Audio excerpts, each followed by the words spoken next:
Okay, so since I'm done with Wonderlands forever and not really interested in the next Tales game, I figured I'd put together a list of 10 things I really want to see in Borderlands 4. These are in no particular order, and a lot of them can be grouped together. I'm just highlighting a few key attributes I'd like to see added or improved upon in Borderlands 4. Starting off at number 10, I really want to see 100% skippable dialogue. One thing I really hated about playthroughs of Borderlands 3 was just being forced to sit through cringy dialogue and tedious cutscenes. If it weren't for save files, I probably wouldn't even know what endgame flak or modes would be like, since after I got through the campaign with Zane, I barely could stand another run with Amara. The thought of doing it twice more was just not appealing to me. Okay, at number 9, I would like personalized campaigns. What do I mean by that? I would like for campaigns of each Vault Hunter to be unique. I've never felt that the Vault Hunters in any of the Borderlands games were unique just by going through the campaigns. With all the dialogue that is recorded, why can't Gearbox be bothered to even record our Vault Hunters' names to be added to the NPC dialogue? It's always just Vault Hunter or Killer or something generic that will fit with every character. I've never felt like I was part of the story, just watching it. That would make me want to finish the campaign with each of them just to see how they turned out. Number 8, more Vault Hunters. I would really like to see 6 Vault Hunters day 1, or at least 4 with 2 more soon after its release on a free DLC update, similar to how Wonderlands did with the Blightcaller class. I think the 4 skill trees added in BL3 were not the best solution to build diversity. They were just the easiest to implement.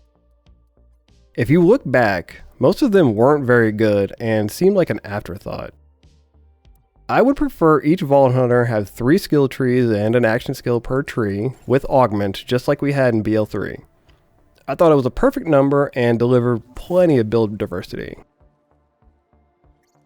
Number 7, new story characters and unique items. So next we need a bunch of new characters and unique items in BL4.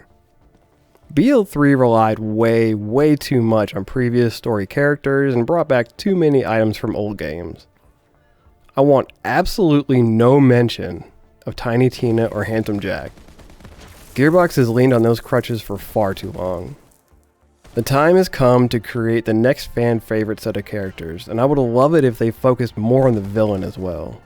It's inevitable that some older characters will be brought back, but it should be kept to an absolute minimum, if nothing else to give us a change from the typical cookie cutter plot of going after vaults that the bad guys want. Give us a twist, like maybe we found the vaults from the beginning of the story, or that there aren't any for some reason. I don't know, we just need some sort of change to keep people engaged, I think. Number 6, short campaign, but deep endgame. BL3's campaign was probably twice as long as it should have been, and was not interesting enough to warrant additional playthroughs on its own. It felt padded and excessive for such a simple plot. On the other hand, while far from perfect, the endgame was the best in the franchise. If Mayhem Mode would have had selectable modifiers, it could have been great. I liked the Trials, Slaughter Shaft, and of course the glorious Malawan Takedown. I'd like to see more of that in BL4, plus a new version of Arms Race on release.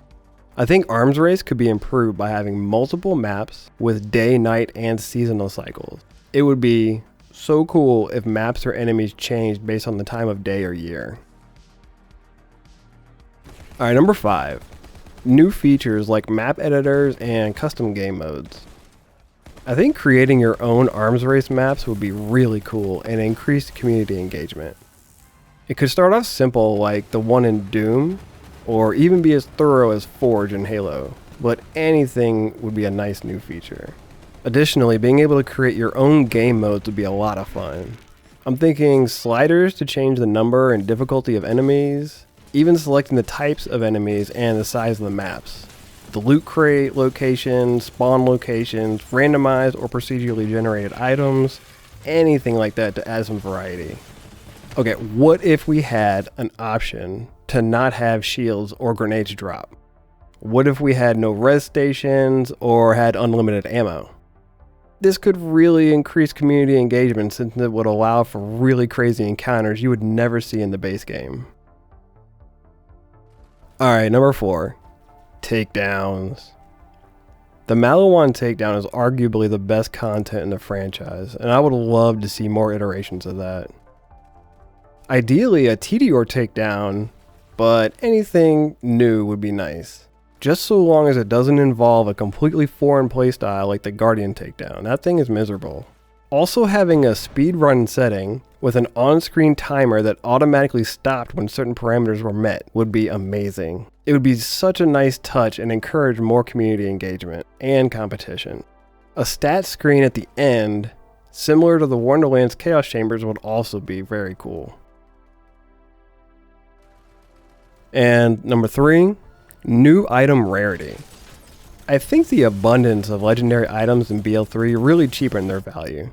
I would like to see a new item rarity with maybe a 1% or less chance to drop, and also having lower tiered items get throttled back as your character levels up. Like seriously, why are white and green items dropping so much when your character is maxed out and on the highest difficulty setting? It just produces clutter that wastes system resources generating these random items when it could be spent on memory allocation or GPU cycles to enhance a player's overall experience. Alright, number 2.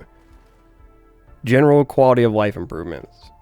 I am pretty sick of having 3 separate vending machines in this franchise. I think combining them into one would speed up the game significantly, and honestly, when does anyone just check one and not the others? More fast travel locations would be ideal as well, and maybe just get rid of vehicles altogether. They're usually terrible to drive and get destroyed easily. Also, having a wide open testing area with trash mobs like in Wonderland would be great and really help speed up build testing. And on that note, being able to undo skill point allocations would be so helpful. I can't tell you how many times I've accidentally put 1 point somewhere, then had to pay to reset the entire build. Having a confirmation button would go so far in helping speed up the game and limit the tediousness of building your character. Loot chests should also open up at least twice as fast. I have no idea why it is still so slow. All it does is slow down the game. It's just tedious and frustrating. Barrels should also either be removed completely or at least not be able to bypass health gate. It only slows down your gameplay and adds frustration to any run you're doing. And at number 1, we need an auto farm mode. The Borderlands franchise is based around farming for the best loot and is such a common action in the game, it should just be acknowledged by the devs and treated as a major part of the gameplay. I imagine a way to reset boss encounters similar to how some of the bosses can be glitched into respawning in BL3. It would have to be restricted somehow, maybe have a button that unlocks once a player defeats the boss and gives them the option to farm them again, but at the cost of iridium or maybe recycling a legendary weapon. I don't know, I'm just guessing. Anything to reduce the number of save quits and get us back to the action faster would be great. This would also significantly improve everyone's experience, but mostly console players who would benefit since some of their load times make farming prohibitive. Conclusion. Ultimately, I think between the improvements of BL2, BL3, and Wonderlands, there is a perfect balance that can be made for Borderlands 4. Some of the changes were misses, sure, but overall the devs has gotten a lot more right than wrong. And you can see that the player experience is always top of the list when things are added or removed. The gameplay took major leaps from BL2 to BL3, so I know it can be done if the devs are just given enough time and resources. I'm very hopeful that at least some of these will be a part of BL4, and whatever we get will be amazing. Even though Wonderlands wasn't perfect, it still did some great things that could be applied to new entries in the Borderlands franchise. The next installment of Borderlands is shaping up to be the best one yet, and I just hope it gets here sooner than later. Thanks for watching, be well, and happy farming.